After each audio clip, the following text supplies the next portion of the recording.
dirty tricks. Yeah, no, we're talking very dirty tricks here. Yeah, I mean, there's no ethics at all in what's going on here. It shows an organization that is determined to push its products into countries around the world, and it's determined to destroy the reputation of anybody who stands in their way. Jonathan Matthews' accusations were covered in the British press, but Monsanto chose to ignore them. As it continues its unrelenting rise, the company defends its vision of a transgenic world that will resolve the problems of famine and the environment in perfect harmony.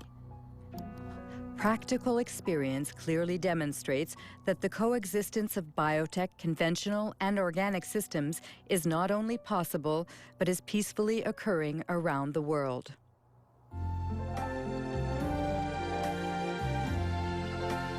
I see trees of green. Imagine mundo que preserve a natureza, o ar, os rios. Onde a gente possa produzir mais com menos agrotóxicos, sem desmatar as florestas. Você pensa num mundo com transgênicos.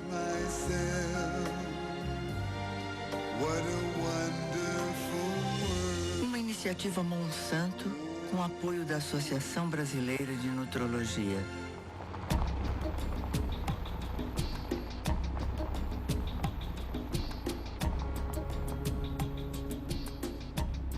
A transgenic world already exists in South America, where 100 million acres of Roundup-ready soybeans were planted in 2007. Their conquest started 10 years ago in Argentina, the only country to have officially authorized transgenic crops. Since then, GMOs have mysteriously spread to neighboring countries, like Brazil and Paraguay seen here. In 2005, Paraguay finally legalized these smuggled crops to save their soybean exports to Europe, where labeling GMOs is obligatory. In reality, for the Ministry of Agriculture, the deed had already been done. We had to authorize GMO seeds because they had already entered our country in a, let's say, unorthodox way. Do you know how transgenic seeds entered the country? Through the black market or smuggling?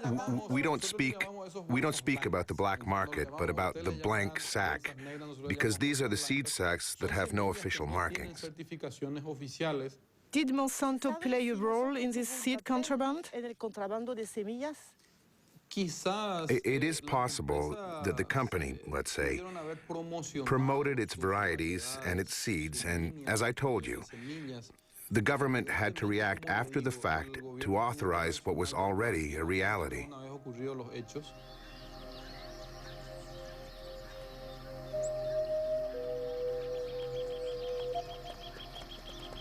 Whatever the origin, contraband has been profitable for Monsanto. As soon as the crops were legalized, the company obtained the right to collect royalties on each ton of soybeans the country produced, just like in Brazil. Since then, there has been no let-up in Paraguay's deforestation and the expulsion of many small farmers who refuse to relinquish their small plots of land. Jorge Galeano leads a small farmers organization which is fighting against the progression of what he calls the green desert. What we have here is an example of a GM extension of soybeans. In fact, it's a monocrop that destroys everything in its path. Before here, there were fields containing everything that a family needed to live. Plants, trees, manioc, corn. Do you think that a GM crop can coexist with the crops of the small farmers? No, we are sure it can't. There are two incompatible models that can't coexist. It's a silent war that eliminates communities and families of small farmers. In addition, it destroys the biodiversity of the countryside. It brings death, poverty, and illness, as well as the destruction of the natural resources that help us live.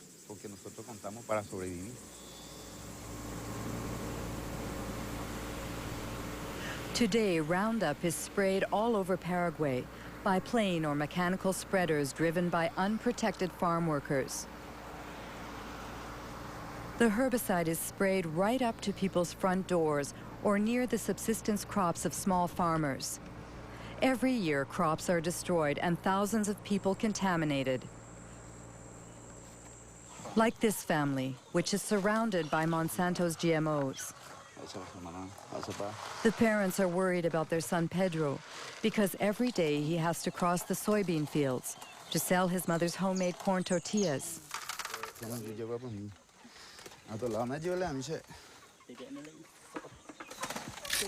How long has he had that?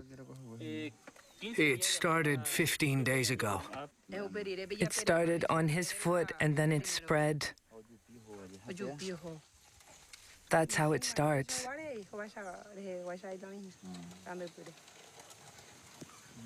Does he have a headache?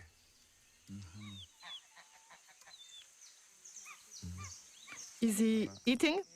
Very little. Today he didn't want to eat what I prepared for him. He only drank a little fruit juice. And his brother? He eats better, but it's difficult.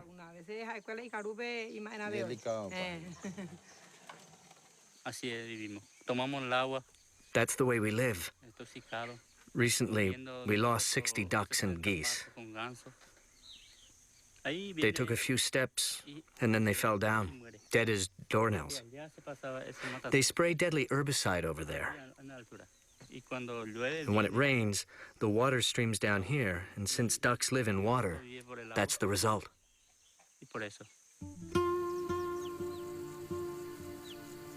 In Paraguay, 70% of the farmland is owned by only 2% of the population. With GMOs, the concentration is increasing. 3/4 of the soybean producers are foreigners staking claims for this new green gold. The ban on animal-based feed after the mad cow epidemic and the recent biofuel craze have caused soy prices to soar, triggering a rush to Roundup-ready crops. According to the last census in Paraguay, each year 100,000 people leave rural areas to live in urban slums. An estimated 70% flee Monsanto's genetically modified soybeans, which are destined to feed Europe's chickens, cows, and pigs. We are going to talk about the production model of GM soybeans promoted by Monsanto.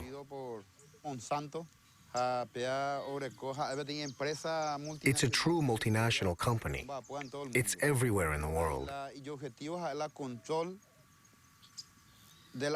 Its objective is to control all of the world's food production through farmerless farming.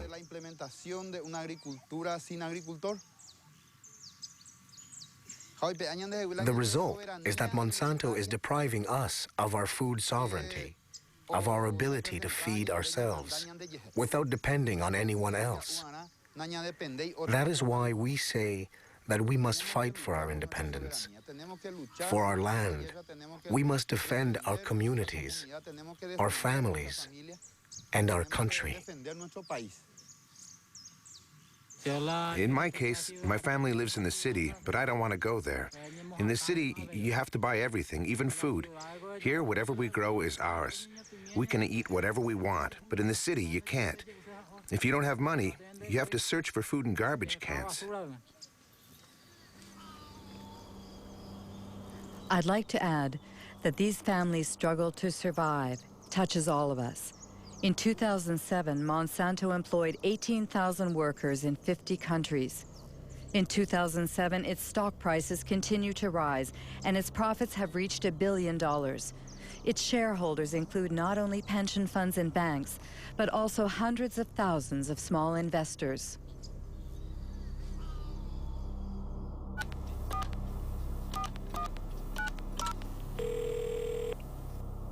Chris Horner.